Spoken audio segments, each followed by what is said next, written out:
Hello hello hello. आ जाओ भाई फटाफट से, मैं लिंक शेयर कर देता हूँ टेलीग्राम पर, फिर करते कक्षा शुरू भाई।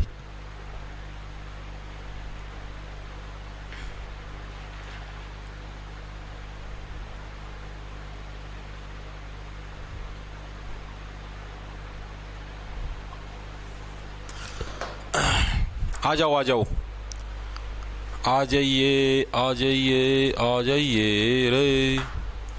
राम राम जी सारे ने, मैं तेरा साथी मोहित पुनिया बताम सारे का जॉब टारगेट यूट्यूब चैनल पर बड़ी दोपहरी में 3:20 के शुभ समय के ऊपर आप सभी का फिर से स्वागत करूं। तो और सुना दो क्या अंतर है, आ जाओ फटाफट से। तो भाई जैसा कि आप लोगों को पता भाई, आप ही ने जीके की सीरीज स्टार्ट कर रखी है और जीके के अंदर हमारी पॉलिटी है वो चलने लग रही भाई, यानी राजनीति। ठीक है, और पॉलिटी के अंदर भाई हमारी करीबन 6 क्लास हो चुकी है। आज हमारी 7वें नंबर की क्लास है, जिसके अंदर भाई हम लोग एक तो जितने भी हमारे भारत के अंदर राज्यों का निर्माण हुआ था, हम लोगों ने देखा कि कल वाली क्लास के अंदर में भाषा के आधार पर हमारा पहला राज्य कौन सा था, आंध्र प्रदेश था, जो कि 1953 के अंदर हमने भाषा के आधार पर उसका निर्माण किया था। ठीक है, और भी हमने बहुत सारी चीजें पढ़ी कल। आर्टिकल नंबर 1 से 4 यानी कि जो संविधान का भाग नंबर 1 है उसके बारे में भी चीजें पढ़ी, यानी काफी चीजें हमने कल क्लियर करने की कोशिश करी। आज भाई फिर भाई वही भाषा के आधार पर जो राज्य बने थे उसी के लिए भाई कुछ आयोग भी बनाए गए थे, मैंने आपको कल करवाए थे। जेवीपी समिति थी, एसके धर आयोग था। ठीक है, आज एक और समिति है भाई, फजल अली आयोग है, इसके बारे में बात करेंगे। साथ में जो भारत के अंदर राज्यों का निर्माण हुआ, जैसे गोवा का निर्माण कब हुआ, आंध्र प्रदेश का कब हुआ, अरुणाचल प्रदेश का कब हुआ। ठीक है, और भाई जैसे गुजरात है, मुंबई है, महाराष्ट्र है, इनको किसके तहत, कौन से आर्टिकल के तहत विशेषाधिकार प्राप्त है। ठीक है, साथ के साथ जो भी हमारा नागरिकता वाला टॉपिक है, मतलब आज की क्लास 1 से 1.5 घंटे की होगी और इसके अंदर हम लोग काफी कुछ टॉपिक है निपटाने का प्रयास करेंगे। आज हम लोग भाग नंबर 2 और भाग नंबर 1 का जो बचा हुआ पोर्शन है इसको कंप्लीट करने का काम करेंगे, सारे के सारे को निपटा देंगे भाई। ट्रिक से याद करवाने की अपनी गारंटी होगी। क्लास के अंदर एंटरटेनमेंट की पूरी सुविधा उपलब्ध करवाई जाएगी। ठीक है, वेरी गुड भाई। एंड के बाद भाई वीडियो अनुभव पंडित बैच के अंदर मिलती है। जॉब टारगेट के नाम से आपको अपना ऐप मिला प्ले स्टोर पे, उसको डाउनलोड करके उसके अंदर कोर्स खरीद सकते हो, उधर मिलेगी वीडियो। ये यूट्यूब पे फ्री चलती है, उसके बाद हटा दी जाती है यूट्यूब से। करें भाई, रशियन विज्ञान की क्लास कब लगाओगे सर, कौन सा है वो? मनदीप राजली, रशियन विज्ञान की क्लास कब लगाओगे भाई? भाई मनदीप राजली, जिस दिन आप रशियन का इंतजाम कर दोगे उस दिन लगा देंगे रशियन विज्ञान की क्लास। देखो भाई फजल अली, अब देखो मैंने आपको कल 2-3 आयोग बताए थे, आप लोगों की चीजें याद भी होंगी। हमने एस के धर आयोग की बात करी, हमने जेवीपी समिति की बात करी, और अंत में 1953 में कांग्रेस का एक कार्यकर्ता था, पोट्टी नाम था जिसका, पोट्टी श्री रामुलू।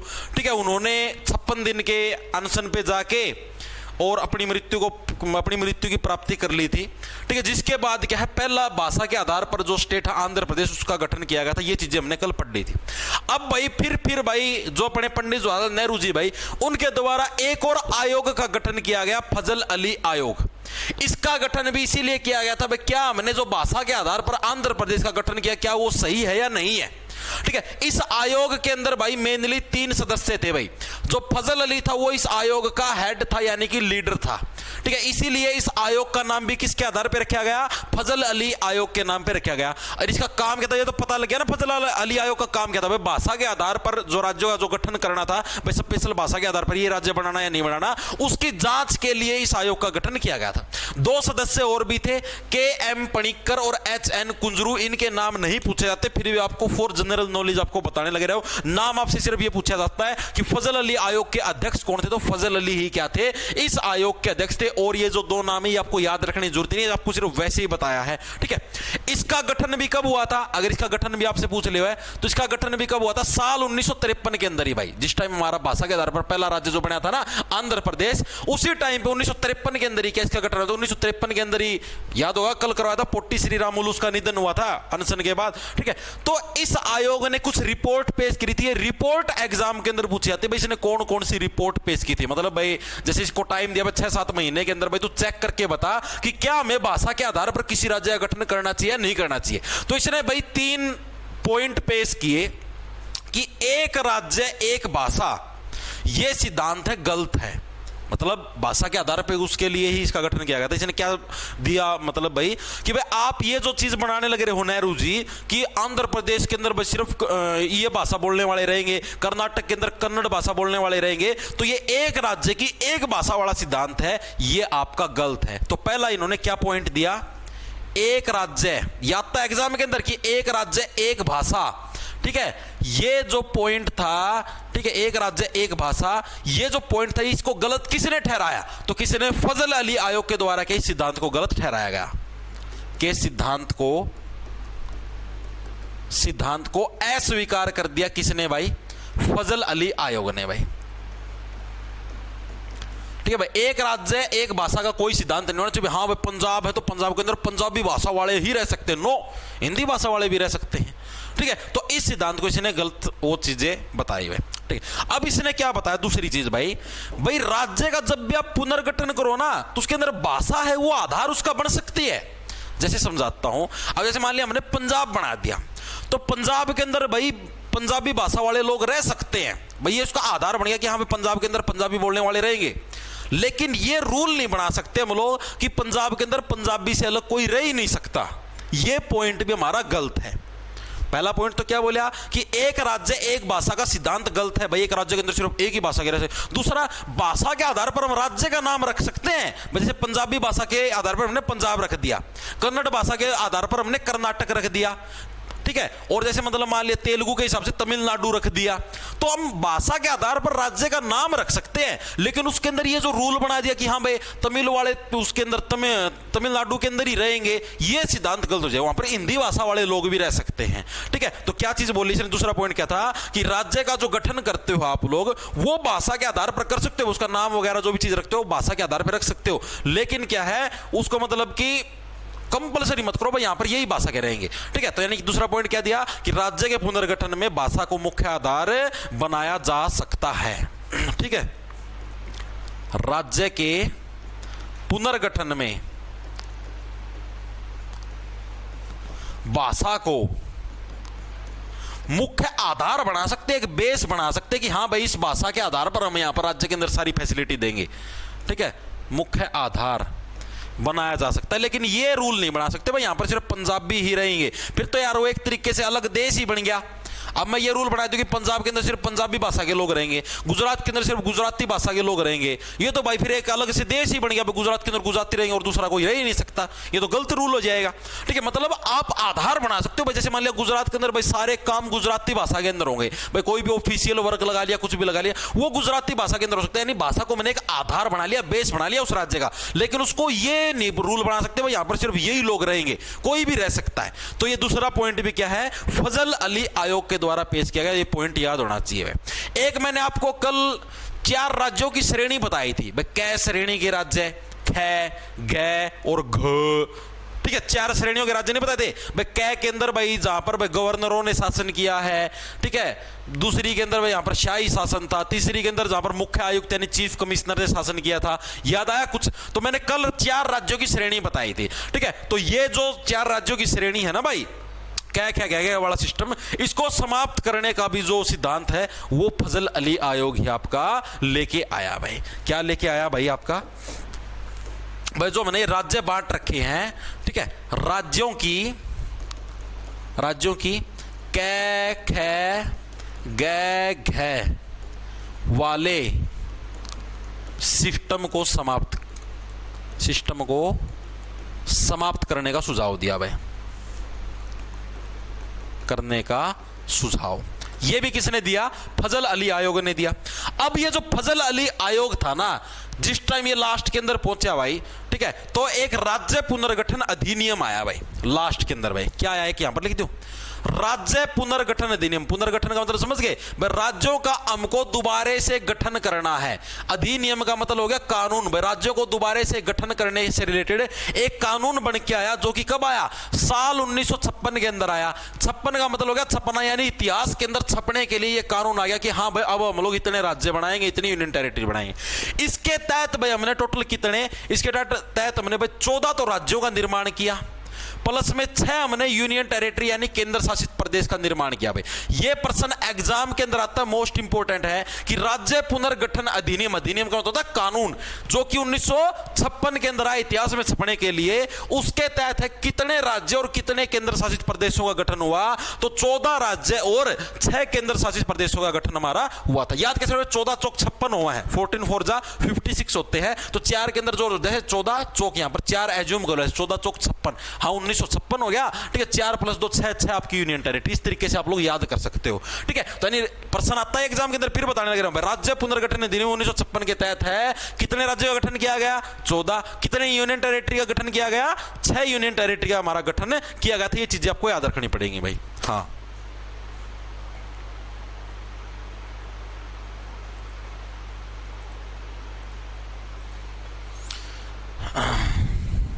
बिल्कुल, आर्मी मैन कहने लगे रहे आगरा, अलीगढ़ और मथुरा वाले अपने हाथ ऊपर करो। भाई पढ़ ले, ठीक है, बकवासबाजी ना करो, जो चुपचाप क्लास में पढ़ाना पढ़ ले, मैं और कुछ ऊपर करवा दूंगा, पढ़ ले चुपचाप, बकवासबाजी ना कराया करो। अरे नाम ही आर्मी मैन, आर्मी का नाम बदनाम ना कराया करो, तारे भर के टुच्चे आदमी नाम लिख के बैठ जाओ। आर्मी बहुत रिस्पेक्टफुल चीज़ है।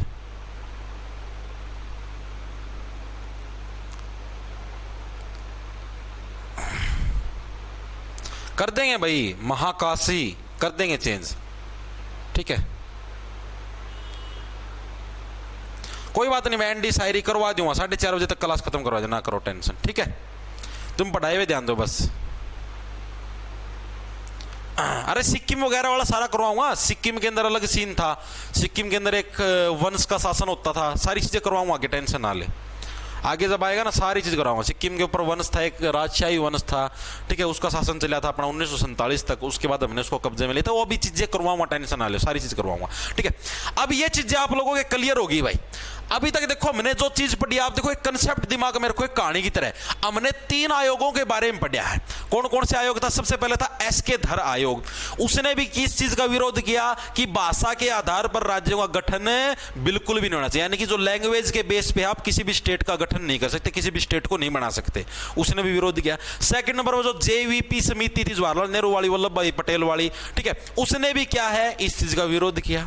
फिर एक वो था पोटी श्री रामुलु, उसने अनशन किया 56 दिन का, तो उसके बाद क्या 1953 की बात है, तो हमको मजबूरी में मतलब एक पहला भाषा के आधार पर स्टेट बनाना पड़ा आंध्र प्रदेश, ठीक है। उसके बाद फिर अगला आयोग आया फजल अली आयोग, इसके अंदर भी 3 सदस्य थे, इसने भी क्या भाषा के आधार पर गठन को क्या है विरोध किया। इसने बोला राज्यों का आप नाम रख सकते हो भाषा के आधार पर, लेकिन वहां पर ये कंपल्सन नहीं लगा सकते, यहां पर इसी भाषा के लोग रहेंगे, ठीक है।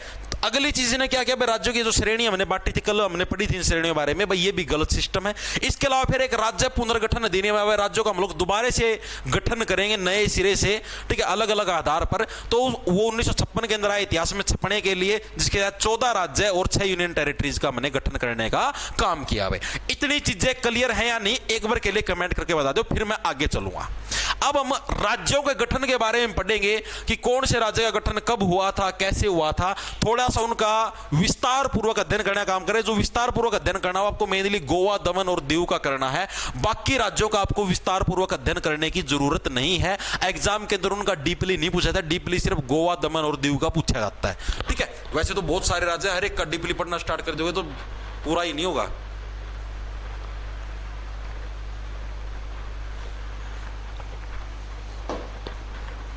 क्लियर है ना, एक बार कमेंट करके बता दो हाँ, ताकि मेरा कोई हो जाए, हमें किसी के कोई दिक्कत ना हो।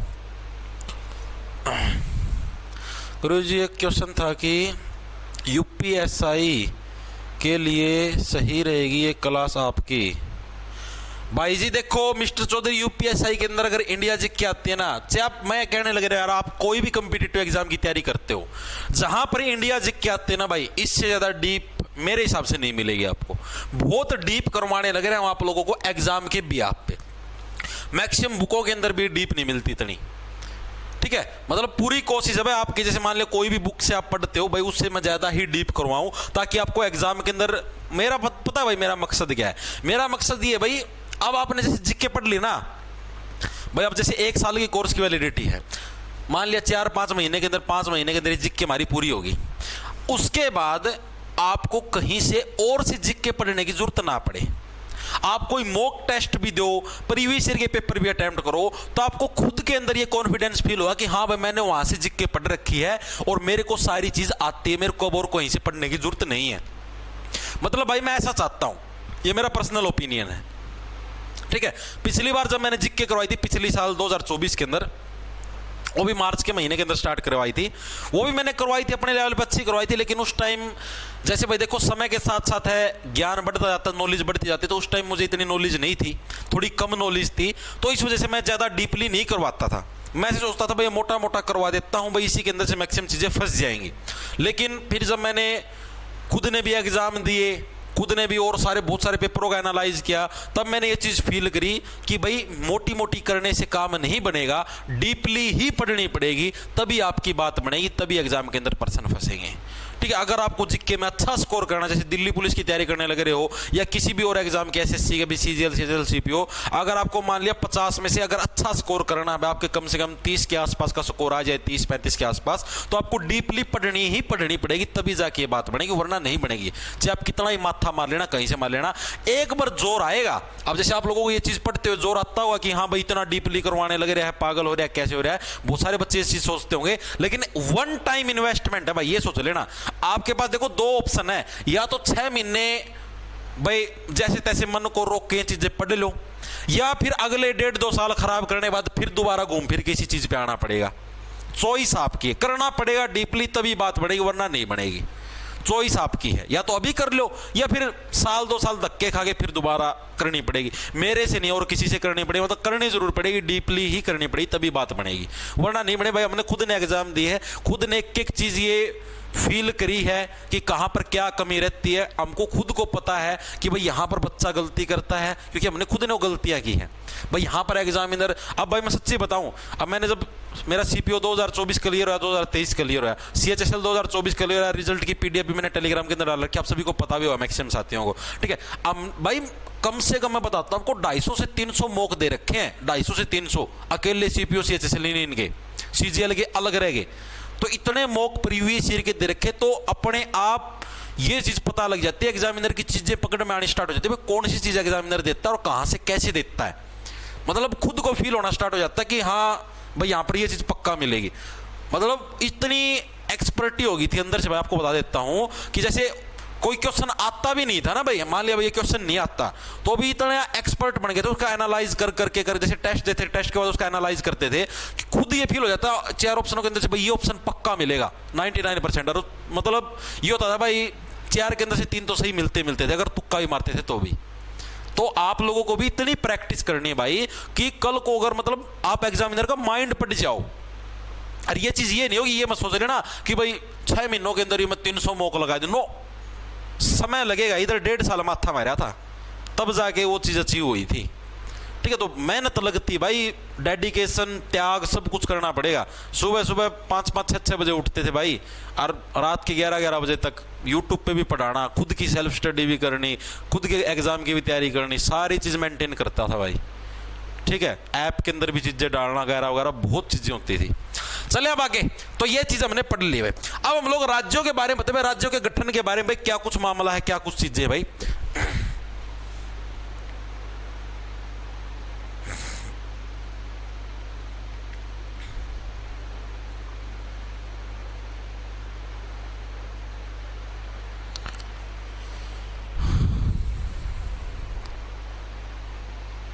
देखो भाई, सबसे पहले हम लोग पढ़ते हैं भाई गोवा राज्य के बारे में भाई। गोवा वाले बीच पे बेबी फोटो खींच के गरम गरम हवा चलाएंगे, बेबी आंखें मीच के, ठीक है भाई। अब जैसे गोवा राज्य के बारे में पढ़ते हैं, आप लोग मैक्सिमम जने ये सोचते हो जैसे ही हमारा देश आजाद हुआ तो गोवा भी हमारे पास ही होगा, नहीं, गोवा हमारा पार्ट नहीं था, गोवा पुर्तगाली जो देश के लोग थे उनके अधीन था भाई।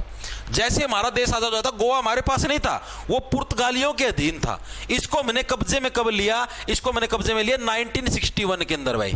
1961 में भाई हमने क्या करी, पुलिस कार्रवाई बिठाई, ठीक है। मैंने क्या, जैसे मैंने पुलिस कार्रवाई के माध्यम से एक और राज्य था ना, कल मैंने आपको करवाया था जिसको मैंने कब्जे में लिया था, उसी टाइप से इसके अंदर भी क्या मैंने पुलिस कार्रवाई बिठाई भाई, जिसकी वजह से क्या है, मैंने पुर्तगालियों से क्या है इसका कब्जा छीन लिया।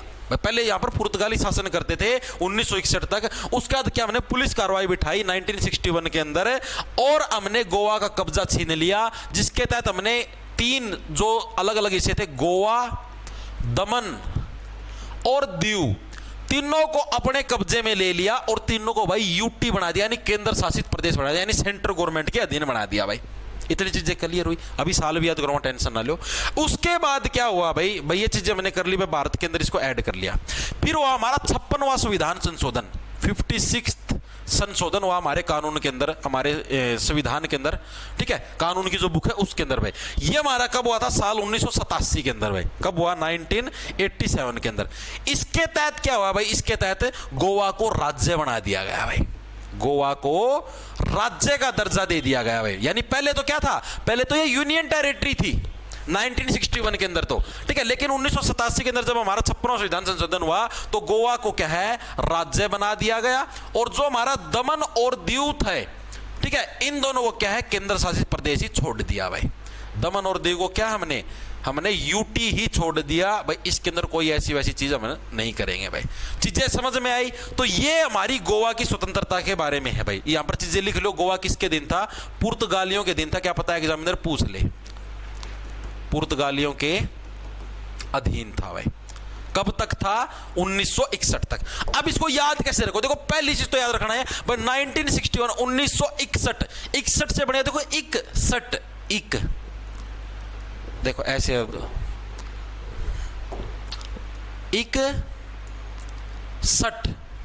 61, ये हो गया 61, 1961 भाई। इसको क्या है, एक सेठ से आशा थी, सेठ हो गया हमारा भारत। गोवा को क्या है, एक से बढ़िया एक सेठ से आशा थी। कौन सा सेठ, भारत नामक सेठ से आशा थी कि हाँ भाई भारत हमको आजाद करेगा और अपने अंडर लेगा, ठीक है। यानी गोवा को क्या एक सेठ से आशा थी, तो पुलिस कार्रवाई के माध्यम से हमने वो आशा इसकी पूरी करी। दूसरी चीज, 56वें संविधान संशोधन के तहत क्या है, ये भारत के इतिहास के अंदर छप गया गोवा। गोवा क्या है, भारत के जो नक्शा है, नक्शे के अंदर 56 से हो गया छपना, छप गया गोवा भारत के नक्शे के ऊपर। कब हुआ, 1987। गोवा बोला अब लग रहा है मुझे फाइन, अब now I am feel like a heaven, 1987, ठीक है। हेवन का मतलब हो गया स्वर्ग, हेवन का मतलब समझ गए, हेवन का मतलब क्या होता है, स्वर्ग भाई। यानी कि अब मुझे स्वर्ग जैसा फील होने लगे ना भाई, अब मैं भारत के नक्शे के अंदर आ गया हूं, भारत के नक्शे के अंदर, इतिहास के अंदर मैं छप गया हूं, 56 से छप गया। Now I feel like a heaven, जैसे कि भाई मैं स्वर्ग हूं, ऐसा फील होने लगे 1987। तो गोवा वाला याद होया, गोवा, दमन और दीव तीनों कब है, 1961 के अंदर हमने पुर्तगालियों से छीनने, पुलिस कार्रवाई के द्वारा 56वां संविधान संशोधन के तहत 1987 के अंदर क्या, गोवा को राज्य बना दिया गया और बाकी दोनों को क्या है, यूनियन टेरिटरी यानी केंद्र शासित प्रदेश के रूप में स्थापित कर दिया गया। इतनी चीजें आपको याद रखनी है। दूसरा जो फैक्टर आपको याद रखना है, वो याद रखना दादर और नागर हवेली के बारे में भाई। दादर और नागर हवेली, बस इनके बारे में थ्योरी याद रखनी, बाकियों के तो आपको सिर्फ साल याद करने हैं, वही एग्जाम के अंदर पूछे जाते हैं। दादर और जो नागर हवेली है ना भाई, इसको भाई जो हमारा 10वां संविधान संशोधन था, जो कि 1961 भाई, जिस टाइम ये हमारी गोवा वाली पुलिस कार्रवाई, उसी टाइम 10वां संविधान संशोधन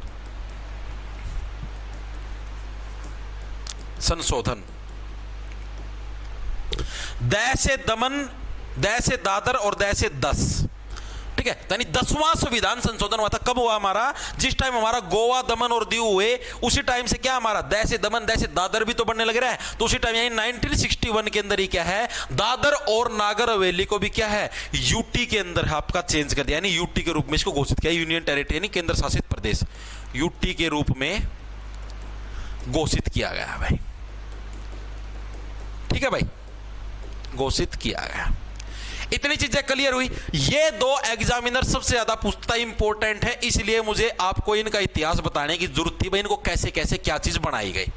बाकी जो हम राज्य पढ़ेंगे, जैसे आपका आंध्र प्रदेश से स्टार्ट करेंगे, आंध्र प्रदेश, महाराष्ट्र, गुजरात, इनका निर्माण कैसे हुआ, तो वो हम डायरेक्ट पढ़ेंगे, ठीक है। डायरेक्ट उनके साल याद करने का प्रयास करें, उनके अंदर आपको और चीजें याद करने की जरूरत नहीं, मतलब ये इस टाइप से उनकी हिस्ट्री याद करने की जरूरत नहीं है। ये दोनों चीजें याद होगी या नहीं हुई, मेरे को ये चीज बताओ, एक बार के लिए कमेंट में बताओ। चीजें क्लियर है आपके?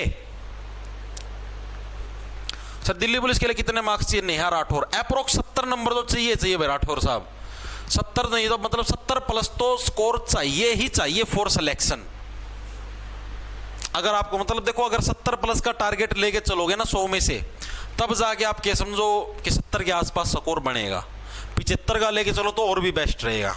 अभी पिछली बार शायद 67 पता नहीं 68 67 नंबर पे कट ऑफ लगी थी जनरल की, ठीक है, लगी थी। अब पता थोड़े ना भाई, अब बच्चे माए चांस ज़्यादा पढ़ने लग जाए, क्या होता है 70 पे लग जाए, 72 पे लग जाए, जनरल की बात करने लगे ना, तो आप पहले से ही 70 प्लस का टारगेट लेके चलो ना, 70 से नीचे सोचो ही मत, चीज़ें क्लियर हैं, ठीक है। अब हम लोग बात करते हैं भाई अलग अलग राज्यों के गठन के बारे में। पहले नंबर से स्टार्ट करें भाई, इनके गठन का आपको साल याद रखना पड़ेगा भाई, एग्जाम के अंदर ये साल पूछा जाता है, ठीक है, हल्के में नहीं ले सकते, वरना अपने पतन के लिए खुद जिम्मेदार हो गए भाई। फिर ये मत बोल रहा ये चीजें कहां से आ गई।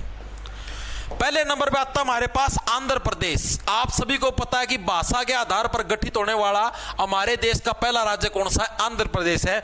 आप लोगों ने अभी पीछे पढ़ा है कि 1953 के अंदर आंध्र प्रदेश को भाषा के आधार पर गठित किया गया, ठीक है भाई, हमने गठित किया। लेकिन राज्य पुनर्गठन आयोग या जो अधिनियम कानून कब आया? अरे अभी भी तो पढ़ाया था, कब आया? 1956 के अंदर क्या हमारा राज्य पुनर्गठन अधिनियम आया, कानून आया?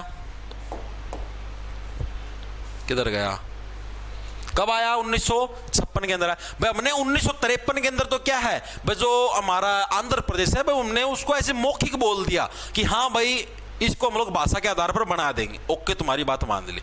लेकिन ऑफिशियली कागजों के अंदर कब आया? 1956 के अंदर आया, जब आपका राज्य पुनर्गठन यानी राज्यों का हम लोग दोबारा से गठन करने लग रहे हैं, वो कानून आया। वो कानून कब आया? 1956 के अंदर आया। उस कानून के तहत हमने क्या है भाई, इसका दोबारा से गठन करना स्टार्ट किया। तो यानी अगर आंध्र प्रदेश का आपसे अगर गठन पूछ ले तो यानी ऑफिशियली आपका जो मतलब कानून के हिसाब से है तो वो 1 नवंबर 1956 को हुआ था भाई। कब हुआ था हमारा? 1 नवंबर 1956 को, ठीक है। वैसे पूछ ले भाई भाषा के आधार पर गठन कब हुआ तो 1953, और वैसे पूछ ले आंध्र प्रदेश का गठन कब हुआ नॉर्मल, तो नॉर्मल गठन हुआ 1 नवंबर 1956। भाषा के आधार पर पूछ ले हुए तो आपका कब आएगा? 1953। दोनों के अंदर डिफरेंस समझ में आया? चीजें क्लियर है ना? 56 का मतलब छप गया इतिहास के अंदर, जिस टाइम अधिनियम आया उसी टाइम ये भी छप गया, ठीक है। अब सेकंड नंबर पर 2 राज्य एक साथ आएंगे, दोनों के नाम याद रखना। देखो महाराष्ट्र और गुजरात, याद कर देखो महाराष्ट्र और गुजरात। अब महाराष्ट्र के अंदर कैसे बोलने वाले लोग रहते थे? मराठी बोलने वाले रहते थे। गुजरात के अंदर कैसे लोग रहते हैं? गुजराती। यानी दोनों के दोनों क्या भाषा के आधार पर गठित है। पहले नंबर पे तो आंध्र प्रदेश का गठन हो गया भाषा के आधार पर, सेकंड महाराष्ट्र और तीसरा गुजरात, या फिर गुजरात महाराष्ट्र कैसे ले लो, दोनों बड़े बड़े स्टेट है, समुद्र के साइड में टच होते हैं, तो दोनों आप रिलेट करके याद कर सकते हो। दोनों का गठन हुआ इसके 4 साल बाद, इसके 4 साल बाद यानी 1960 में क्या है, दोनों का 1960 में दोनों का साथ में गठन हुआ। कैसे हुआ? 1960 में दोनों का साथ में गठन हुआ। 60 ठीक है। महाराष्ट्र और गुजरात का क्या 1960 में साथ में गठन हुआ, ठीक है। तो 1960 में इन दोनों राज्यों का गठन हुआ। याद रह जाएगा नहीं रह जाएगा? अगला हमारे पास आता है इसी के अंदर हमारा नागालैंड भाई। नागालैंड हो गया, और उससे अगले नंबर पे हो गया हमारे पास हरियाणा, HR, ठीक है। अब जो नागालैंड है भाई, जो नागों की लैंड है, अब आपके मान लो नाग कोई ऐसे डस जाए कचर, ठीक है। नाग के डसने के बाद आप लोग कैसे करते फिरते? तिर तिर तिर तिर तिर, नाग डस गया भाई, जाग निकलने, तिर तिर तिर करते फिरते हो। तिर तिर का मतलब 63। 1963 के अंदर क्या है आपका नागालैंड का गठन हुआ 1963। हरियाणा का आप सभी को पता ही है 1966 के अंदर 1 नवंबर 1966 को क्या है, हरियाणा पूरे देश के अंदर छा गया। 66 का मतलब छाना, पूरे देश के अंदर हमारा क्या है, छा गया हरियाणा भाई, ठीक है। अगले नंबर पे आता हमारे पास हिमाचल प्रदेश भाई। हिमाचल प्रदेश, हिमाचल प्रदेश का गठन हुआ इसी के 4 साल बाद 1971 के अंदर भाई, 5 साल बाद, ठीक है। 1971 के अंदर क्या है हमारा हिमाचल प्रदेश का गठन हुआ। याद कैसे रखो? देखो 71 भाई, एक बार क्या है, हिम यानी कि पहाड़ों के अंदर आंचल मेरे साथ चल पड़, तेरे को बर्फ के अंदर तर कर दूंगा। 71 तर का मतलब होता है भिगोना। हरियाणवी के अंदर बोलते हैं तेरे को पानी के अंदर तर कर दूं, यानी तेरे को पानी के अंदर भिगो दूं। यही है भाई हिमाचल, यानी आंचल एक बार मेरे साथ पहाड़ों में चल पड़, तेरे को पानी के अंदर, तेरे को बर्फ रूपी दूध के अंदर तर कर दूंगा, तो एक बार चल तो मेरे साथ आंचल, ठीक है। यानी हिमाचल प्रदेश का गठन कब हुआ आपका 1971 में। ये आते हैं एग्जाम के अंदर तभी आपको करना। देखो अब हिमाचल की बात करें, हिमाचल के अंदर बर्फ है। दूसरी बर्फ कहां पर मिलेगी? मेघों के अंदर भी, जहां पर मेघालय है बादल है, वहां पर भी आपको बर्फ देखने को मिलेगी, बिल्कुल देखने को मिलेगी। मेघालय का पड़ोसी कौन है? मणिपुर। मणिपुर के अंदर भी भाई ठंडक वाला मौसम है, हमारा बर्फ वगैरह देखने को मिलती है। यानी अब हमारे जितने भी ईस्टर्न राज्य हैं, पूर्वी भारत के जो राज्य हैं, अब हम उनकी बात करें। मेघालय मणिपुर दोनों के दोनों क्या बोले भाई, जो हिमाचल के अंदर जो बर्फ मिलती है ना, वह हमारे यहां पर उससे बेहतर क्वालिटी की बर्फ मिलती है। बेहतर का मतलब 1972 दोनों के अंदर क्या 1972 में दोनों का गठन हुआ आपका मेघालय और मणिपुर। क्या बोले भाई, मेघालय तो ऐसे बोला मैं तो साक्षात मेरे पास तो मेघ है, साक्षात मेरे पास तो बादल है, नेचुरल बर्फ आती है। यानी जिस क्वालिटी की बर्फ आपको हिमाचल के अंदर मिलेगी उससे बेटर क्वालिटी की बर्फ मिलेगी मेरे पास, बेहतर क्वालिटी की बर्फ मिलेगी। यानी 1972 के अंदर हमारा मेघालय और मणिपुर का हमारा गठन हुआ भाई। अब आगे बच गया एक त्रिपुरा और एक हमारा बच गया सिक्किम भाई। त्रिपुरा और सिक्किम, बस ये आपको याद रखना है भाई, ये एग्जाम के अंदर पूछे जाते हैं। गोवा और ये मैं आपको बता चुका, गोवा, दमन, दीव, ठीक है, दादर नागर हवेली, ये मैं आपको पहले करवा चुका। अभी तो और भी आएंगे, अरुणाचल प्रदेश, मिजोरम, ये भी रहते हैं, ठीक है। तो त्रिपुरा भाई, त्रिपुरा का हमारा गठन कब हुआ भाई? वही सेम टू सेम जिस टाइम ये हमारा इनका होया। त्रिपुरा ऐसे बोला भाई मैं भी तो इनका ही पड़ोसी हूं, ठीक है, मैं भी तीनों रूप से भाई। ये तो जैसे मतलब त्रिपुरा बोला कि हम तीनों के तीनों क्या हैं, त्रि से बन गया 3, हम तीनों के तीनों क्या हैं, उससे हिमाचल प्रदेश से बेहतर क्वालिटी की बर्फ देने के लिए है, जाने जाते पूरे के पूरे में। सिक्किम का गठन कब हुआ? 1975, 1975। 75 का मतलब क्या होगा? 75, देखो पिच, 75 से पिच से पिचकना, ठीक है। और आप लोग सिक्के को क्या है, सिक्के को आप लोग इजिली पिचका देते हो ऐसे, नोट को पिचका सकते हो नहीं, कोई सिक्के वाला आदमी यानी गरीब आदमी उसको पिचकाने का प्रयास करते हैं नीचे पिचक। यानी 1975 के अंदर किसका भाई? त्रिपुरा का, सिक्किम का हमारा गठन हुआ है। सिक्किम से रिलेटेड एक फैक्ट इंपॉर्टेंट है, याद रखना कि सिक्किम के अंदर 1947 तक है भाई राजशाही वंश का शासन था। और वंश कौन सा था? चोग्याल वंश का शासन था, मतलब कि राजतंत्र वाला शासन था, ठीक है। यह एग्जाम के अंदर प्रश्न पूछा जाता है कि साल 1947 तक, 1947 यानी हमारा देश आजाद हुआ था, 1947 तक सिक्किम में कौन से वंश का शासन था? चोग्याल वंश का शासन था भाई, चोग्याल वंश का शासन था। यह इंपॉर्टेंट पॉइंट है, एग्जाम के अंदर आया हुआ है, लिख लो भाई, आपने बहुत कम पढ़ा हुआ किसी बुक के अंदर। ये एग्जाम के अंदर 2 से 3 बार आया हुआ है कि साल 1947 तक सिक्किम के अंदर कौन से वंश का शासन था? चोग्याल वंश का शासन था। और ये आता है एग्जाम के अंदर 2 से 3 बार आ चुके, तभी मैंने आपको कराया, वरना मैं आपको करवाता भी नहीं, ठीक है। उसके बाद देखो 10 स्टेट हमारे हो गए, उसके बाद 11वें नंबर आंध्र हो गया। अब देखो 1 नंबर था आंध्र का, अब एक और जोड़ देंगे तो आंध्र से बन गया हमारा अरुणाचल। ऐसे ही इसका नाम है, ऐसे ही उसका, यानी 11वें नंबर पर क्या गया हमारे पास? अरुणाचल प्रदेश आ गया। और 12वें नंबर पे हमारे पास क्या आ गया? मिजोरम आ गया। क्या आ गया हमारे पास? मिजोरम। भाई जो मजा लेगा उसको मिजोरम बोलेंगे भाई, ठीक है। अरुणाचल प्रदेश का हमारा गठन कब हुआ? अरुणाचल वाला 1987, 1987 के अंदर भाई, 87। अरुण आंचल को क्या बोला भाई? आंचल तो मेरे को सताती बहुत है, सताने का मतलब परेशान करना, 87 का मतलब क्या हो गया? सताना। अरुण क्या बोले आंचल को? भाई तू तो मेरे को सताती बहुत है, परेशान बहुत करती है भाई, प्लीज आंचल थोड़ी देर दूरी बना के रख यार, बार बार मेरे मत चिपट, ठीक है। पसीने आने लग रहे हैं, गर्मी होने लग रही है, ठीक है, मूड बन सकता है मेरा। मिजोरम भाई मेरे को मजा आ सकता है, प्लीज मेरे से दूर रहे। देन ये भी क्या बोला? 1987 सेम साल के अंदर हुआ था। अरुणाचल प्रदेश और हमारा इसका मिजोरम का सेम साल 1987, 1987। अरुणाचल क्या बोले? अरुणाचल को प्लीज मेरे को सता मत, मेरे को मजा लेने दे, ठीक है। मिजोरम मजा, अरुणाचल, ठीक है। 1987 के अंदर दोनों का हमारा गठन हुआ। और एक आपको पता ही जम्मू कश्मीर हमारा J&K, इसके आपको स्पेशल प्रोविजन पता ही भाई, आर्टिकल धारा नंबर 370 जो थी हमारी, अनुच्छेद 370, अनुच्छेद का संधि विच्छेद करेंगे सभी साथी। अनुच्छेद 370 के तहत क्या है? 70 के तहत विशेष प्रावधान दिए गए थे जम्मू कश्मीर को, विशेष प्रावधान। लेकिन अभी अभी आपको पता, प्रधानमंत्री मोदी जी के द्वारा क्या है, इसको वापस कर दिया गया, रिमूव्ड बाय पीएम मोदी, ठीक है। तो चीजें क्लियर हुई भाई। तो ये हमारे कुछ राज्यों का गठन था, पुनर्गठन था, जो कि एग्जाम के अंदर पूछा जाता है। आपसे साल भी पूछा जाएगा, इसीलिए मैंने आपको साल करवाया। मैं देखो मैं आपको बता देता हूं, मैं चीजें डीप करवाता हूं, चलो ठीक है, लेकिन आपको कोई भी मतलब कि बेतुकी चीज नहीं करवाऊंगा, मतलब जो आपके एग्जाम पॉइंट ऑफ व्यू से इंपॉर्टेंट नहीं है ना वो चीज मैं आपको नहीं करवाता।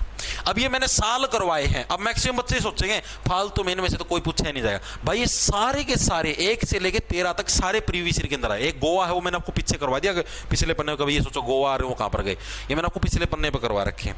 ठीक है भाई, ये 100% पूछे जाते हैं। आपसे पूछ लेगा त्रिपुरा की स्थापना कब हुई, बताओ, पता है? अगर पढ़ रखे हो तो बता दोगे। सिक्किम के अंदर किस वंश का शासन था? चोग्याल वंश का शासन था देश की आजादी तक।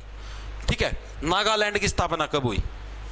अब याद है ट्रिक, नागालैंड ऑप्शन के अंदर आएंगे 1963 के तिर तिर तिर नागालैंड क्या था, ऐसे करते हुए हांडोगे तो लिख दोगे 1963। याद नहीं है तो भूल जाओगे। अब मेरे को बताओ इतनी चीजें क्लियर हैं? सर आप कितने बजे क्लास लेते हो विकास? भाई 3:15 बजे स्टार्ट होती है भाई। धन्यवाद भाई नेहा शर्मा।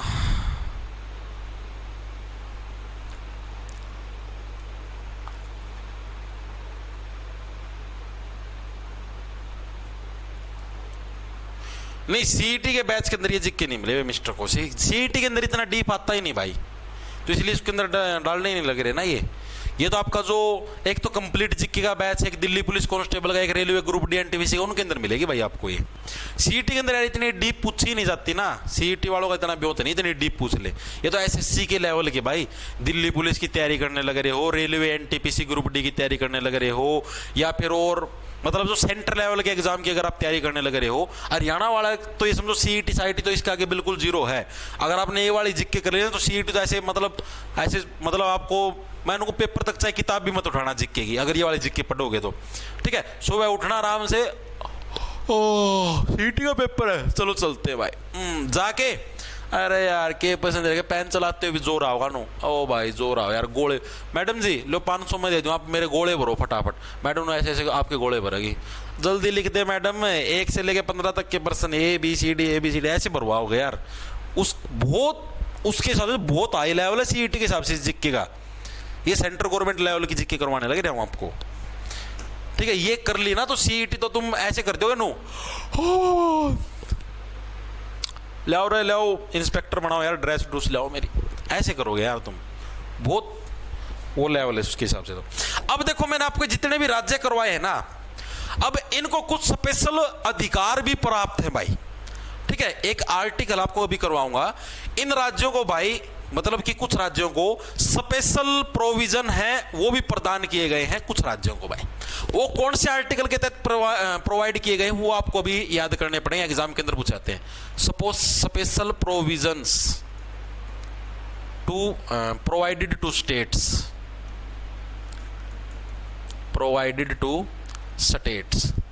राज्यों को जो स्पेशल प्रोविजन प्रदान किए गए, जो स्पेशल अधिकार प्रदान किए गए हैं, वो कुछ आर्टिकल से जो मैं आपको भी करवाऊंगा। जैसे एक आर्टिकल नंबर 371, सिर्फ आप इसको याद रख लेना, बाकी इसी के बिहाफ पर हैं सारे के सारे भाई।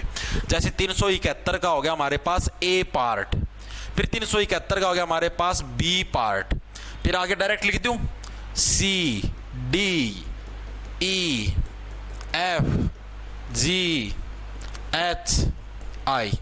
ठीक है, इस टाइप से हमने डायरेक्ट लिख दिया, आई के साथ जे भी आएगा। ठीक है, तो अब ये देखो याद करूंगा, टेंशन ना लो, एक ही ट्रिक से आपके सारे, बस एक ये 371 वाला ना, ये वाला याद रख लेना। इसके अंदर हमारे कौन से आएंगे? सबसे पहले वाले के अंदर महाराष्ट्र और गुजरात। सबसे पहले महाराष्ट्र गुजरात थे, याद करो आप। आंध्र प्रदेश के बाद सेकंड नंबर पर कौन सा था? महाराष्ट्र गुजरात थे, जिनकी स्थापना हुई थी, याद कर लो, दिमाग के अंदर आया भी, महाराष्ट्र गुजरात 1960 के अंदर हुई थी। ठीक है, तो भाई महाराष्ट्र और गुजरात के जो राज्य है उनको स्पेशल अधिकार वो इसके अंदर दे रखे, महाराष्ट्र और गुजरात। बस ये वाला याद रख लेना अलग से, गुजरात राज्यों के स्पेशल अधिकार। ठीक है, वो आर्टिकल नंबर 371 के अंदर दे रखे हैं। बाकी अभी एक ट्रिक से याद करवा दूंगा। ट्रिक हमारी क्या है? नाम हो गया, नाम आसमा जिक्के, ये ट्रिक है भाई। नाम हो गया AASMA, इसकी सिधाई लेने लगे रहा हूं, GK, ये ट्रिक है, ये ट्रिक याद रख लेना। नाम आसमा जिक्के, इस ट्रिक से आपके सारे के सारे स्टेट याद हो जाएंगे। एन से क्या बन गया भाई? बनाओ, एन से क्या बन गया, एन से बन गया नागालैंड। नागालैंड के अंदर जो रहने वाले जो लोग हैं, उन नागालैंड राज्य के लोगों को जो स्पेशल अधिकार प्राप्त है वो इसके अंदर आ गए। ए से आ गया हमारे पास असम। सबसे पहले हम लोग पूर्वी भारत के राज्य लेंगे। ए से आंध्र प्रदेश भी बनता है, अरुणाचल भी बनता है, लेकिन पूर्वी भारत, नागालैंड भी तो ईस्टर्न इंडिया के अंदर आता है, असम भी ईस्टर्न इंडिया के अंदर आएगा। ठीक है, एम से मणिपुर, मणिपुर भी हमारा पूर्वी भारत के अंदर आता है। यानी सबसे पहले याद रखना भाई, सबसे पहले हमारा पूर्वी भारत में, सबसे पहले हमने सूर्य का उदय किया, पहले 3 अक्षर पूर्वी भारत के आएंगे, यानी नागालैंड, असम, मणिपुर। एक बार पढ़ जाना कभी मणिपुर की, मिजोरम वगैरह वगैरह कुछ ठोक दो। ठीक है, तो आते हैं एग्जाम के अंदर। डी नंबर वाला है जो इसके अंदर आ गया हमारा आंध्र प्रदेश। ए से क्या बढ़ गया हमारा आंध्र प्रदेश। जो दूसरा ए है इसके अंदर में हमारे पास जो आंध्र प्रदेश जो यूनिवर्सिटी है उसके लोगों के स्पेशल अधिकार। आंध्र प्रदेश यूनिवर्सिटी के स्पेशल अधिकार भाई। एस से क्या बन गया, एस से बन गया हमारे पास सिक्किम। सारे मेनली पूर्वी भारत के मैक्सिमम से मैक्सिमम सिक्किम हो गया। ठीक है, एम से क्या बन गया, एक मणिपुर आ चुका हमारे पास। एक सेकंड रुकना भाई, क्या हो गया भाई, कुछ गलती हो गई लगता है भाई। एक बार मैं चेक कर लूं भाई, एक सेकंड रुक जाओ। इनके अंदर मणिपुर भाई, कभी मेरे को ये डाउट, कभी जी वाले के अंदर मणिपुर ना हो। एक सेकंड रुक जाओ।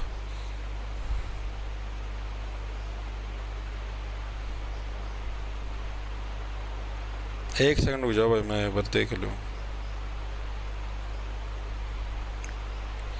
ए के अंदर नागालैंड हो गया, बी के अंदर असम हो गया, सी के अंदर मणिपुर है। ठीक है, तो इधर बड़े एम के अंदर मिजोरम है। ओके भाई, यहाँ पर मिजोरम है, सॉरी मिजोरम। ठीक है, उसके अंदर ऊपर वाले के अंदर पहले मनी आता है, उसके बाद मजे आते हैं। ऐसा तो लो, पहले आपके पास मनी आएगा, उसके बाद ही तो आप मजे ले पाओगे, यानी मजे यानी मिजोरम उसके बाद ही आएगा। दूसरे वाले ए से बन गया अरुणाचल प्रदेश। क्या बन गया आपके पास, अरुणाचल प्रदेश भाई। ठीक है, जी से क्या बन गया, जी से हमारा गोवा, और के से बन गया कर्नाटक। जी से बन गया गोवा और के से बन गया हमारे पास कर्नाटक। ये अब कैसे पूछे जाते हैं एग्जाम के अंदर, जब आपको मैं जब कल एमसीक्यू करवाऊंगा ना तब आपको पता लग जाए कैसे पूछा जाता है। आपसे ये पूछा जाता है कि निम्नलिखित में से कौन से अनुच्छेद के अंदर मणिपुर राज्य के विशेषाधिकारों का वर्णन मिलता है। तो ऑप्शन मिलेगा आपको आर्टिकल नंबर 371 का ए पार्ट, ई पार्ट, सी पार्ट या जी पार्ट। ऐसे ऑप्शन आ जाएंगे, 371 का ए पार्ट, 371 का सी पार्ट, 371 का जी पार्ट, 371 का एच पार्ट, इस टाइप से दे देगा। अगर आपके याद में मणिपुर सी के अंदर है तो आप ठोक दोगे वे सी, और अगर याद नहीं है तो गलत करवाया होगा। इससे आसान कोई तरीका नहीं इनको याद करने का भाई। मैंने अपने एंड से बेस्ट आपको ट्रिक करवाई और बेस्ट से बेस्ट आपको तरीका बताया है, और इसके अंदर कोई भी तरीका नहीं है भाई आप इनको याद कर पाओ। सीधी सीरी याद रखना भाई। पहले वाले के अंदर रखना महाराष्ट्र और गुजरात, सेकंड नंबर पर A B C D E F G H I J, J 10वें नंबर पे आता है रीजनिंग के हिसाब से। ठीक है, तो ए से लेके 10 तक यानी जे तक 10 हमारे राज्य आगे, 2 हमारे ये हो गए, 12 हो गए टोटल। ठीक है, और इनके अंदर क्या सीरीज रखना, नाम आसमा जिक्के। एन से नागालैंड, ए से असम, एम से मणिपुर। उसके बाद फिर आपका आंध्र प्रदेश, फिर आंध्र प्रदेश यूनिवर्सिटी, फिर एस से आपका सिक्किम, एम से मिजोरम, फिर दूसरे वाले ए से बन गया आपका अरुणाचल प्रदेश, फिर जी से गोवा हो गया, और फिर लास्ट में हमारा कर्नाटक हो गया। 2-3 बार पढ़ोगे, इस ट्रिक को भी पढ़ोगे तो अपने आप चीजें दिमाग के अंदर सेट हो जाएंगी। एक बार के लिए बताओ, ये सारे के सारे प्रोविजंस आपके याद हुए या नहीं हुए, बताओ एक बार।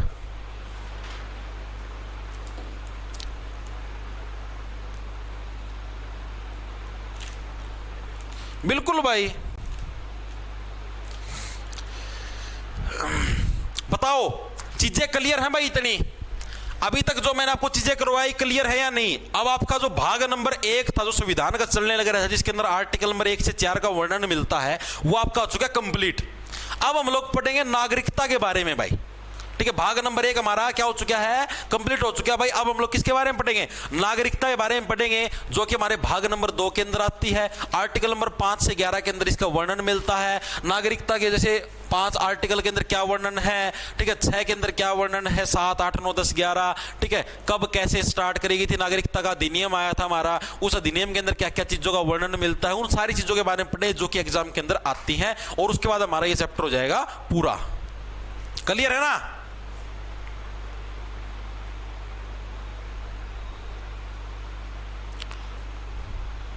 क्यों नहीं होने लग रहा है ममता रंगा जॉब्स टारगेट ऐप पे रजिस्ट्रेशन? डायरेक्ट यार अपनी email ID, phone number, password भरना, हो जाएगा रजिस्ट्रेशन, उसमें क्या यार भाई। ये नहीं पता यार, वो तो यार एग्जाम के लेवल के हिसाब से पता लगता है ना भाई कितने नंबर चाहिए।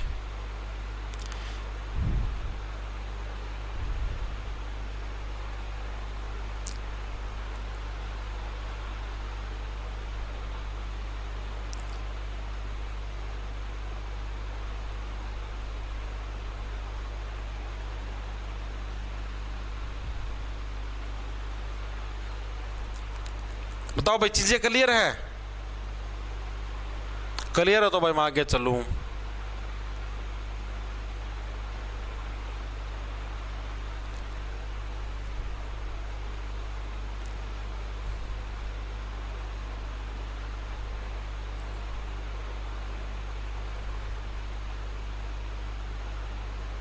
तो 14 स्टेट बताए मैंने, 13 कहां पर बताए? गोवा भी तो था ज्योति वर्मा। 13 कहां पर बताए यार? 13 तो ये हो गए। एक ये गोवा है, ये कहां पर गया? किधर गया ये गोवा? ये कहां पर गया? ये भी तो, ये पिछले स्टेट पे लिख रखे यार। इतने तो अकल लगाया करो। चले भाई आगे आया नागरिकता पे। क्या भैया?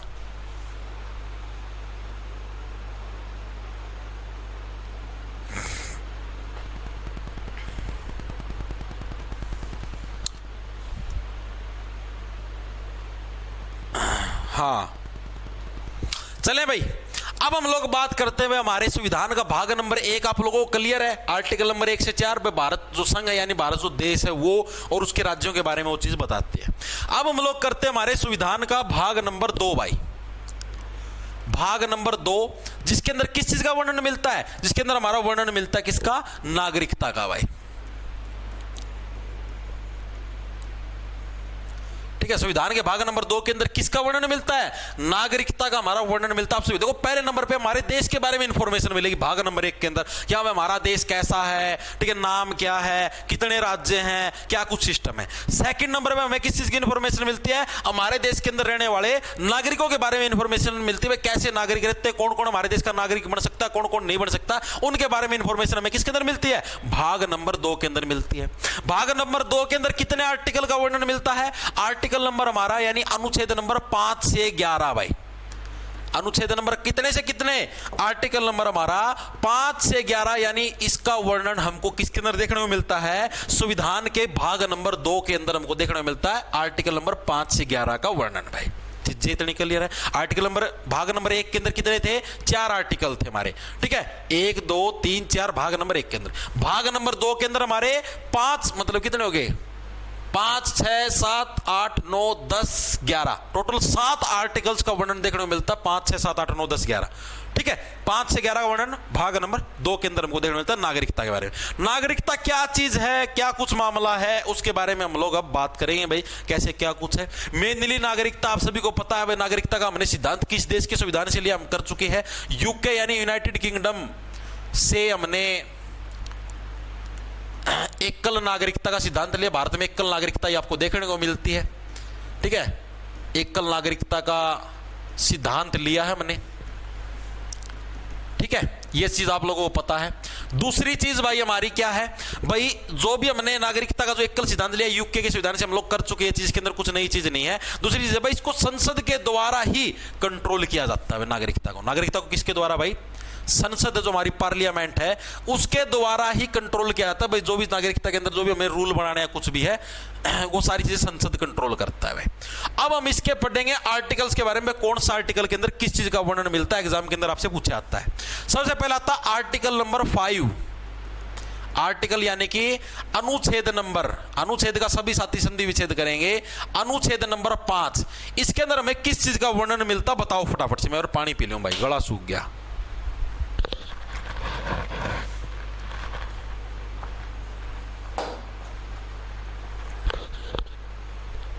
ब्रिटेन यूनाइटेड किंगडम बात ही एक ही है।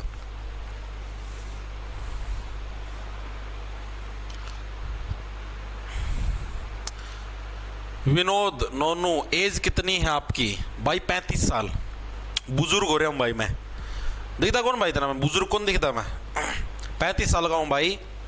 2 मेरा बच्चे हैं, एक लड़का एक लड़की भाई, ठीक है। नू कौन यार पढ़ लिया, एज कितनी है आपकी, क्या, अरे यार तुम पढ़ाई कर लो ना यार, तुम ना मतलब की इस चीज का, फालतू की चीज भाई। नाम भी एंडी टेकर क्या, नोनू। नोनू पता किस चीज ना बोलना है, पूछ के देखिए अपने दोस्तों से, पूछिए भाई नोनू किस चीज ना बोलना है। एंड नाम है भाई विनोद, ब्रैकेट में मतलब ये ना वो मानना है, वो प्राउड फील भाई। नू लिख रहा क्या, विनोद, ब्रैकेट में लिख रहा नोनू। दोस्तों में पूछिए नोनू किसको बोलते हैं। मिटोले इस नाम ना क्यों बेइज्जती करो, तेरी भलाई खातर कहूं भाई, भाईचारा में बताऊं मैं तो, बाकी तेरी मर्जी से राख। एंड आना सो यार भाई, मेरा समझ में कौन आओ यार।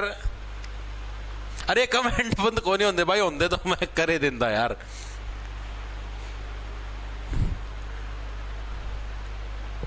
हाँ देखो भाई, तो आर्टिकल नंबर जो 5 है भाई, इसके अंदर हमारी कौन से टाइप, क्या, अरे तुम पढ़ लो यार, ठीक है। इसके अंदर हमें कौन से टाइप की नागरिकता देखने को मिलती है भाई, जो भी संविधान लागू हुआ था उसके समय जो व्यक्ति भारत के अंदर प्रेजेंट था, तो सारे के सारे भारत के नागरिक होंगे, ठीक है भाई। क्या है आपको बताता हूं, आर्टिकल नंबर 5 के अंदर संविधान लागू होने के समय के आधार पर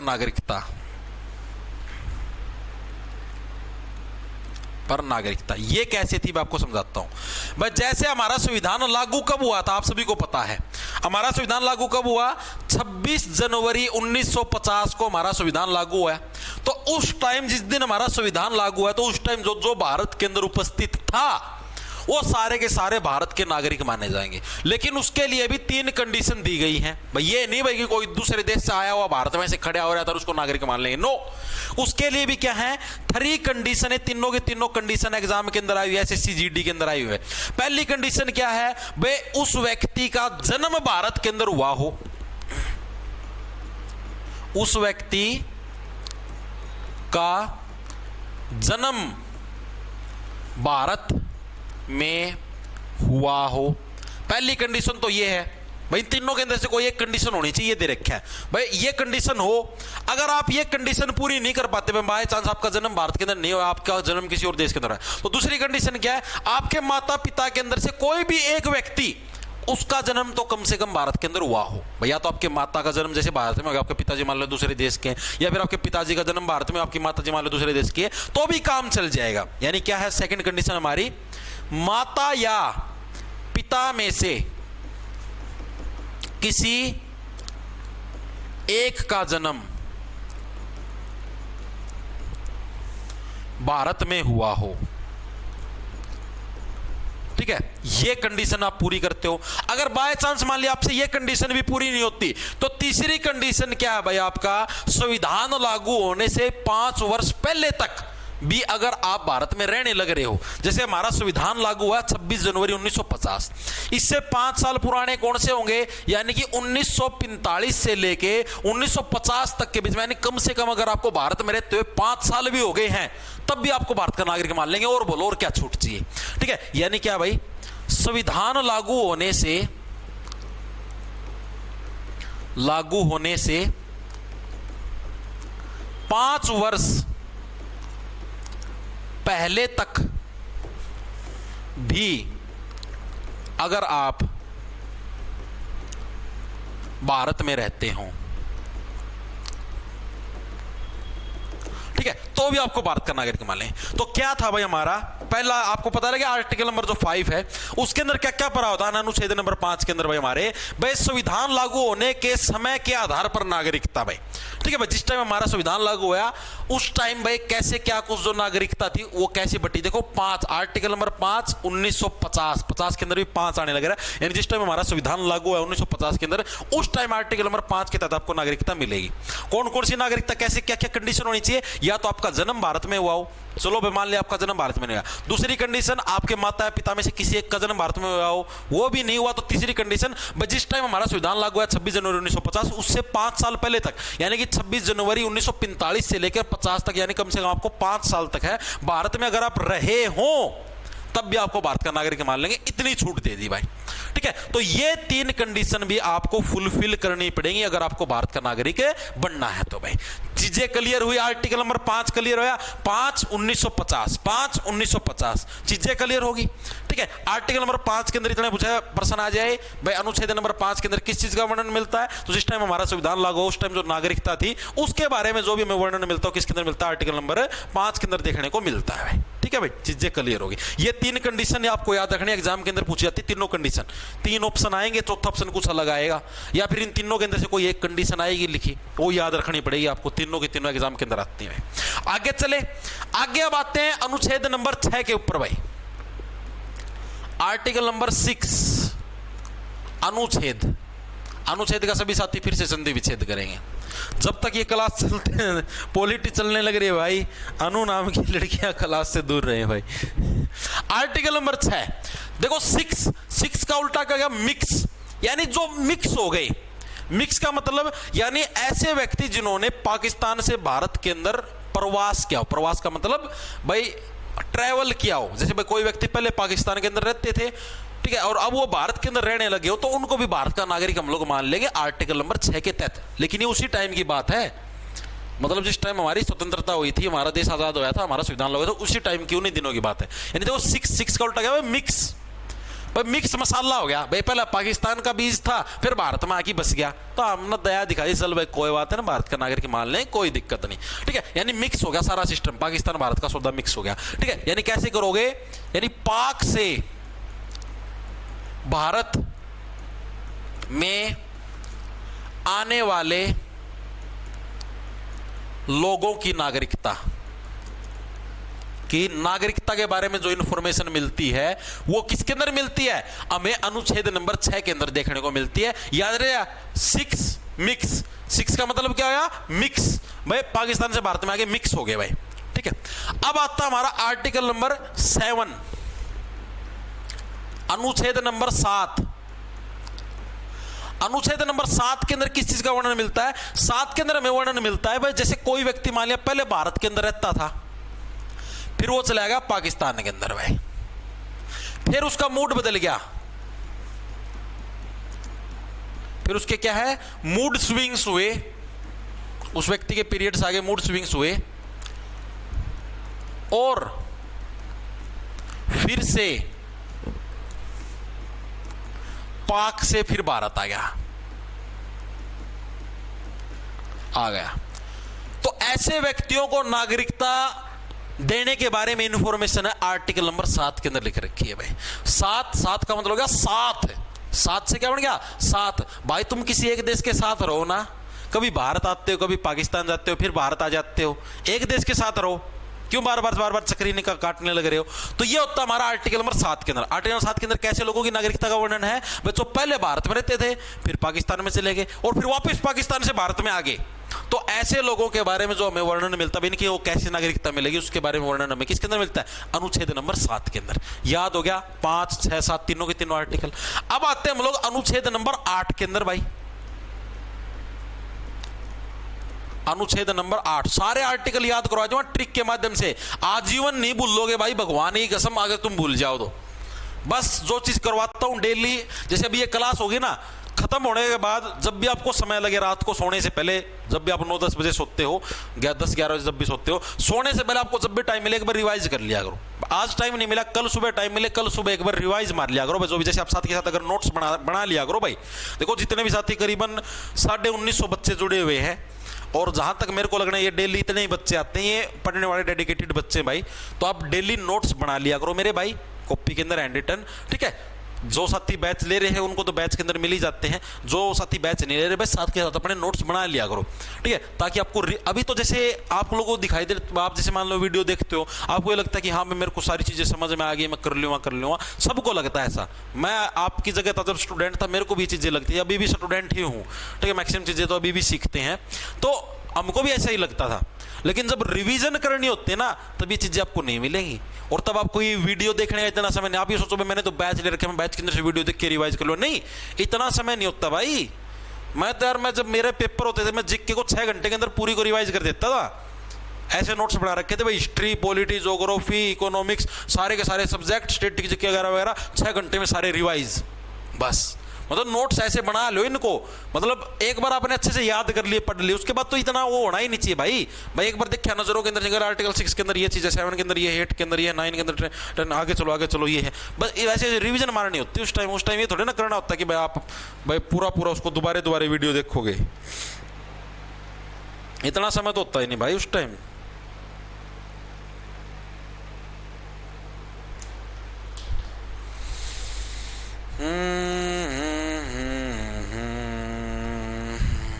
ठीक है भाई, चले आगे। अब अनुच्छेद नंबर 8, आर्टिकल नंबर 8 है, उसके अंदर क्या चीज है?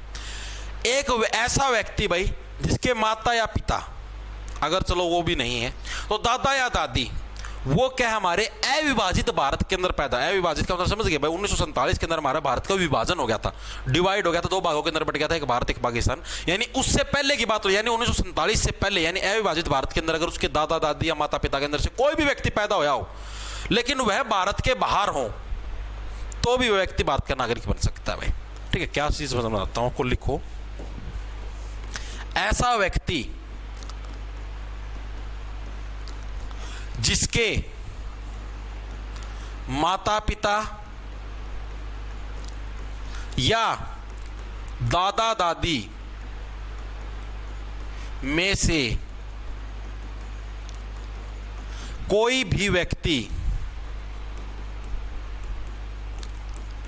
भारत में, अविभाजित भारत, अविभाजित का मतलब आजादी से पहले की बात होने लग रही है, अविभाजित भारत में पैदा हुआ हो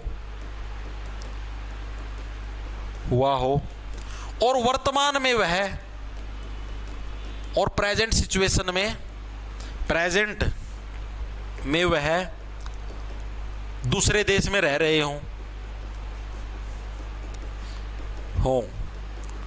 तो भी वह नागरिक भारत की नागरिकता ले सकता है भाई, भारत की नागरिकता ले सकता है। ठीक है भाई, चीजें समझ में आई? क्या चीज बोली मैंने भाई? ऐसा व्यक्ति जिसके माता पिता या दादा दादी में से कोई भी व्यक्ति का जन्म भारत के अंदर हुआ हो, और वो भी मान लिया भारत के अंदर नहीं रहते, इंग्लैंड के अंदर बस गए या अमेरिका के अंदर बस गए, कहीं पे भी बस गए, तो भी वो व्यक्ति भारत की नागरिकता लेने के लिए एलिजिबल है, उसको भारत की नागरिकता है वो मिल जाएगी भाई। ठीक है, ये चीज मिलती है हमें आर्टिकल नंबर 8। अब आपको और नहीं करना पड़ेगा वेट, चाहे विदेश के अंदर रहते तो भी हम आपको नागरिकता दे देंगे। आर्टिकल नंबर 8, अब आपको नहीं करना पड़ेगा वेट, ठीक है, हम आपको तो भी क्या है नागरिकता देने का काम करेंगे। देखो अभी तक हमने 4 आर्टिकल किए, 5 के अंदर 5 से 5 50, 1950 यानी कि संविधान लागू है उस टाइम के आधार पर नागरिकता। 6 मिक्स हो गए, जब पाकिस्तान से भारत के अंदर आए उनकी नागरिकता। 7 से बने 7 भाई, एक देश के साथ रहो, कभी भारत से पाक जाते हो, कभी पाक से भारत में आते हो। ठीक है, 8 का मतलब है वेट भाई, अब आपको और वेट नहीं करना पड़ेगा, चाहे आपके दादा दादी माता पिता के अंदर से कोई भी भारत के अंदर रहा हो, उसके आधार पर भी आपको नागरिकता मिल जाएगी। ये आर्टिकल याद हुए नहीं हुए? अभी तो और भी रहते, 9, 10, 11 भी तो रह गया। ठीक है, अब हम लोग आते हैं आर्टिकल नंबर 9 के ऊपर। इजी है, जल्दी जल्दी अभी करते हैं बस। आर्टिकल नंबर 9, आर्टिकल नंबर 10 और आर्टिकल नंबर हमारा 11, इनके अंदर क्या चीज है आपको समझाता हूं। देखो भाई, आर्टिकल नंबर 9 का मतलब भी क्या हो गया? 9 का मतलब हो गया नो भाई, नो, मेरे को भारत की नागरिकता चाहिए ही नहीं। यानी कि वह व्यक्ति भारत का नागरिक नहीं माना जाएगा जो स्वेच्छा से किसी अन्य देश की नागरिकता ग्रहण कर ले। ठीक है, ऐसा व्यक्ति भारत का नागरिक नहीं माना जाएगा,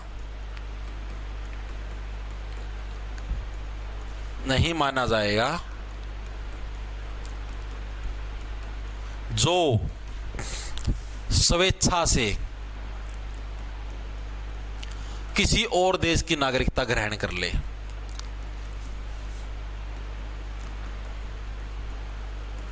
नागरिकता ग्रहण कर ले, ठीक है। जैसे मान लिया आप भारत के अंदर रहने लग रहे हो और आप अमेरिका के अंदर चले जाते हो और आपको अमेरिका की नागरिकता मिलेगी, सिटीजनशिप मिलेगी भाई, आपको मान लिया गया है भाई आप अमेरिका के नागरिक हो, तो आपकी ऑटोमेटिकली भारत की नागरिकता खत्म हो जाएगी, फिर आप भारत के नागरिक नहीं बन के रह सकते। तब आप ये नहीं कह सकते भाई आई एम इंडियन, नो, कानूनन आधार पे आप इंडियन नहीं हो। आप भारत के अंदर फिर आके रहोगे तो वीजा वगैरह पासपोर्ट वगैरह लेना पड़ेगा। चीजें समझ, यानी देखो आर्टिकल नो का मतलब क्या, नो, अगर दूसरे देश की नागरिकता लोगे तो भारत की हम खत्म कर देंगे भाई, यहां पर रहने नहीं देंगे, नो नो नो नो, हमारे देश में मत कुछ जाना फिर, ठीक है। आर्टिकल नंबर 9 याद हुआ या नहीं हुआ। 10 का उल्टा क्या होता है, 10 का उल्टा बन गया बस। बस रिलेट नहीं करने लगे, राइमिंग। बस क्या होती है, बस निरंतर चलती रहती है, घर यहां पे सवारी बिठा ली, घर घर घर घर घर घर, ठीक है। यानी बस क्या है, निरंतर चलती रहती, कंटिन्यूटी बनी रहती है। तो उसी टाइप से जो आपके नागरिकता है, नागरिकता के अंदर भी क्या है, कंटिन्यूटी यानी निरंतरता बनी रहती है, ठीक है। निरंतरता, रुक जा, नागरिकता अधिकारों में निरंतरता बनी रहती है, अधिकारों में निरंतरता। निरंतरता का मतलब तो समझ गया ना, निरंतरता का मतलब होता है कंटिन्यूटी, ठीक है भाई। इसके अंदर भी क्या, कंटिन्यूटी हमारी बनी रहती है, कंटिन्यूटी, ठीक है, continuity in citizenship rights, okay भाई। 11 के अंदर भाई जो नागरिकता जो अधिकार है वो लास्ट है आपका नागरिकता का अधिकार, 11वें नंबर का। 11 के अंदर क्या है, नागरिकता के बारे में कोई भी चीज कौन गा सकता है, संसद गा सकती है, संसद को पूरी पावर है भाई। संसद के मन में आया भाई ये रूल हम चेंज करेंगे, चेंज कर देंगे, ये रूल हम लोग लागू करेंगे, लागू कर देंगे। यानी नागरिकता के बारे में जो भी अधिकार है नागरिकता के चेंज करने का वगैरह, तो सारी किसके पास है, संसद के पास है भाई। यानी संसद के पास नागरिकता अधिकारों, अभी और भी रहता है, कभी भाग जाओ, को चेंज करने की पावर है भाई, की पावर है, ठीक है भाई। ये चीजें याद होगी, सारे 7 के 7 आर्टिकल याद हो गए। आर्टिकल नंबर 5 से 50, ठीक है, 1950 वाला हो गया हमारा, जब हमारा संविधान लागू हुआ। 6 से 6 मिक्स, जो पाकिस्तान से भारत में गए। 7 से बढ़िया 7 भाई, एक देश के साथ रहो, भारत से पाक, पाक से भारत। 8 अब आपको और नहीं करना पड़ेगा वेट, आपके माता पिता दादा दादी के अंदर से कोई भी रहे चला देंगे काम। 9 किसी देश की नागरिकता ग्रहण करोगे, हमारे वाले खत्म कर देंगे। 10 बस निरंतरता बनी रहेगी, ठीक है। 11वें नंबर पे संसद को यह अधिकार है जो भी नागरिकता के अंदर जो भी चेंज करना है, ठीक है। अब बस एक लास्ट पॉइंट, उसके बाद क्लास को खत्म कर देंगे। नागरिकता अधिनियम 1900, नागरिकता अधिनियम, अधिनियम का मतलब कानून। सरकार एक कानून लेके आए नागरिकता का, भाई कौन व्यक्ति हमारे देश की नागरिकता ले सकता है, कौन सा व्यक्ति हमारे देश की नागरिकता मतलब उसकी हम लोग कैंसिल कर देंगे। तो नागरिकता अधिनियम आया कब, 1955 के अंदर, 1955 के अंदर भाई।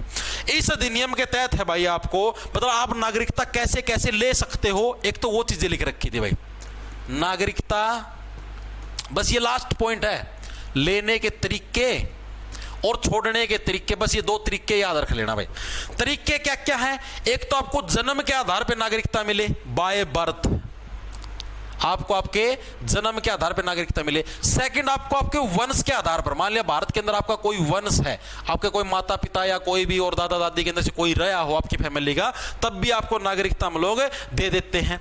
तीसरा, पंजीकरण के द्वारा आप रजिस्ट्रेशन करवा सकते हो, भारत के अंदर आपको कम से कम 7 साल 6 साल रहना पड़ता है, ठीक है, तब भी आपको क्या है, भारत की नागरिकता मिल जाती है, पंजीकरण के आधार पर, रजिस्ट्रेशन करवाने के आधार पर।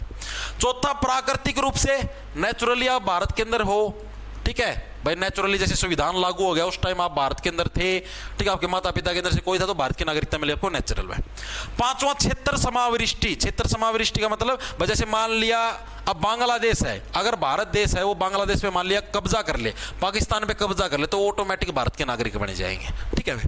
त्याग कैसे कैसे कर सकते हैं भाई, ये तो मैंने देख लिया। ग्रहण कैसे कैसे आप लोग नागरिकता ले सकते हो, छोड़ कैसे कैसे सकते हो। एक तो क्या हमारे पास स्वैच्छिक त्याग, स्वैच्छिक का मतलब अपनी इच्छा से हम लोग बोलते हैं भाई हमें तो भारत का नागरिक नहीं बनना, ठीक है, हमें तो किसी और देश में जाना है, आप अपनी इच्छा से त्याग कर दो भाई। पहला तरीका तो है ये भाई, स्वैच्छिक त्याग, अपनी इच्छा से आपने त्याग कर दिया। दूसरा भाई, आपने कुछ ऐसा कांड कर दिया, भारत सरकार ही आपको भारत का नागरिक मानने से इनकार कर दे, भाई ये तो देशद्रोही, देश निकाला दे दिया आपको, देश से निकल जाए हमारे यहां से, ठीक है, यानी कि बर्खास्तगी के द्वारा भाई, बर्खास्तगी के द्वारा आपको बर्खास्त कर दिया देश से, भाई निकल यहां से, तेरी यहां पर कोई जरूरत नहीं है भाई।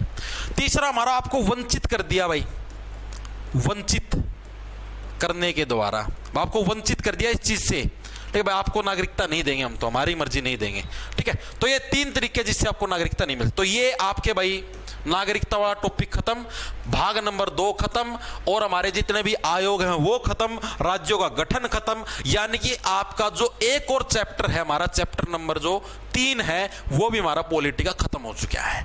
पहले चैप्टर के अंदर हमने अलग चीजें पढ़ी थी, दूसरे के अंदर अलग पढ़ी, तीसरे के अंदर हमने भाग 1 और 2 है इसको कंसीडर किया था, और ये चीजें हम लोग हमारी कंप्लीट हो चुकी है भाई, ठीक है। कल से हम लोग अगला टॉपिक स्टार्ट करेंगे। इन प्रश्नों की पीडीएफ है या आपको हैंड रिटन नोट से, भाई ये जो चीजें मैंने लिखी आपको ये लिखी लिखाई चाहिए, तो अपना ऐप है भाई, जॉब्स टारगेट के नाम से मिलेगा आपको प्ले स्टोर के ऊपर भाई। उधर कोर्स के सेक्शन के अंदर जाओगे तो भाई उधर आपको कंप्लीट जीके का कोर्स मिल जाएगा, उधर आपको दिल्ली पुलिस कांस्टेबल का कोर्स मिल जाएगा, उधर आपको रेलवे एनटीपीसी का कोर्स मिल जाएगा। आपका जोन सा मन करे आप वो वाला ले सकते हो, तीनों के अंदर ये जीके की क्लास आपको सेम मिलेगी। दिल्ली पुलिस की कंप्लीट तैयारी करनी है, 40% सिलेबस हमारा हो चुका है, तो आप हमारे इस बैच के अंदर जुड़ सकते हो भाई। 1 साल की वैलिडिटी रहेगी, आपके एग्जाम तक पूरी गारंटी लेते हैं, क्योंकि अभी अभी आपने देखा होगा, जैसे भाई पिछली बार जो 2023 की दिल्ली पुलिस की भर्ती थी, कोई कोर्स नहीं निकाला था, सिर्फ यूट्यूब पे जीके करवाई थी, तब भी झंडे पाड़ दिए थे। पूछ लेना बच्चों से कितने सिलेक्शन दिए थे। तो दिल्ली पुलिस का अगर लेना चाहो ले सकते हो। रेलवे एनटीपीसी की तैयारी कर रहे हो भाई, आपके 1 जुलाई से इसकी परीक्षाएं हैं, रेलवे एनटीपीसी +2 लेवल की। ग्रेजुएट वाले को तो अब लेने की जरूरत नहीं है, कि अगर स्टैटिक जिक्का लेना चाहो तो ले लेना, सिर्फ जिक्के वाला, उसी के अंदर से आपकी स्टैटिक जिक्के पूरी हो जाएगी, क्योंकि उसके अंदर हैंडरिटन नोट्स है, और जिक्के की क्लास भी लगा सकते हो आप भाई, 2x की स्पीड करके एक दिन में 2-2 3-3 क्लास करके, क्योंकि ट्रिक से याद करवा रखी तो चीजें आपको याद हो सकती है, ठीक है। बाकी जो +2 लेवल वाले वो ले सकते हैं, क्योंकि उनका 1 जुलाई से पेपर है, ठीक है। तो अभी आपके पास 1.5 महीने का समय होगा, तो आप अच्छे से चीजें निपटा सकते हो, कम स्टैटिक जीके पॉलिटी वगैरह वगैरह। ओके भाई, तो क्लास कैसी लगी कमेंट करके जरूर बता देना। मिलते हैं रात को 8:30 बजे, कल भी क्लास हुई थी भाई, रात को 8:30 बजे क्लास होगी रेलवे एनटीपीसी के लिए मोस्ट एक्सपेक्टेड जीके क्वेश्चन के साथ हम लोग मिलेंगे रात को 8:30 बजे। ओके, तब तक के लिए अलविदा भाई।